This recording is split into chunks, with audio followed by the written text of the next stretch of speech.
Hi കൂട്ടുകാരെ, ഈ കോരിച്ചെരിയുന്ന മഴക്കാലത്ത് പോഷകങ്ങൾ അടങ്ങിയ ഭക്ഷണം ഞാൻ കഴിച്ചില്ലെങ്കിലും എൻ്റെ ചെടികൾക്ക് നല്ല പോഷകങ്ങൾ അടങ്ങിയ ഭക്ഷണം കൊടുക്കാൻ എനിക്ക് മസ്റ്റാണ്. അതിന് പറ്റിയതാണ് ഏത്തപ്പഴത്തിൻ്റെ തൊലി.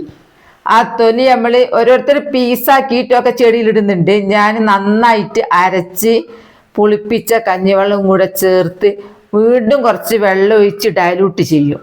അതേപോലെ അങ്ങ് ഒഴിച്ചു കൊടുക്കുന്നില്ല. അങ്ങനെ ഡയലൂട്ട് ചെയ്തതിന് ശേഷം ഞാൻ ഓരോ ചെടികൾക്കും ഇങ്ങനെ കുറേശ്ശെ ഒഴിച്ചു കൊടുക്കും. ഞാനിങ്ങനെ പാത്രത്തിലാണല്ലോ ചെടി നട്ടത്. അപ്പം അങ്ങ് ഒഴിച്ചു കൊടുത്താൽ മൊത്തം അങ്ങ് ഒലിച്ചങ്ങ് പോയി കളിയോ, ചെടികൾക്ക് കിട്ടൂല. അപ്പം ഞാൻ മണ്ണൊന്ന് ഇളക്കിയിട്ട് കുറേശ്ശായിട്ട് ഇങ്ങനെ ഒഴിച്ചു കൊടുക്കും. എല്ലാ ചെടികൾക്കും ഒഴിച്ചു കൊടുക്കും.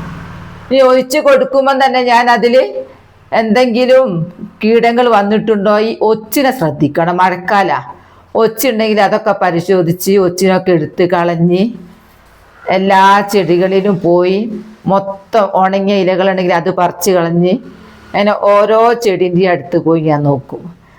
എല്ലാവരും എന്നോട് ചോദിക്കൂ, എങ്ങനെയാണ് നിങ്ങൾക്ക് ഈ മഴക്കാലത്ത് ഇങ്ങനെ പൂക്കൾ ഉണ്ടാവുന്നത് എന്നുള്ളത്. അതിനുള്ള ഒരു കാരണമാണ് ഇത്. ഞാൻ ഈ പഴത്തൊലി അരച്ചിട്ട് ധാരാളം കാൽസ്യം അടങ്ങിയിട്ടുണ്ട്. കാൽസ്യം അടങ്ങിയത് കൊണ്ട് തന്നെ പൂക്കാനും കരുത്തിൽ വളരാനും ധാരാളം ശാഖകൾ ഉണ്ടാവാനും മുട്ടുണ്ടാവാനും എല്ലാം ബെസ്റ്റാണ് പഴത്തൊലി. അപ്പം പഴത്തൊലി ഉണ്ടെങ്കിൽ ആരും കളയരുത്. ഇങ്ങനെ അരച്ചും കൊടുത്തു കഴിഞ്ഞാൽ നമ്മളെ ചെടികൾ സൂപ്പറായിട്ട് നിൽക്കും.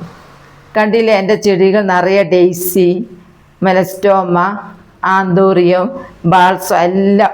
അപ്പോൾ എൻ്റെ പൂക്കൾക്ക് ഇഷ്ടപ്പെട്ടാൽ ലൈക്ക് കൊടുക്കുമോ?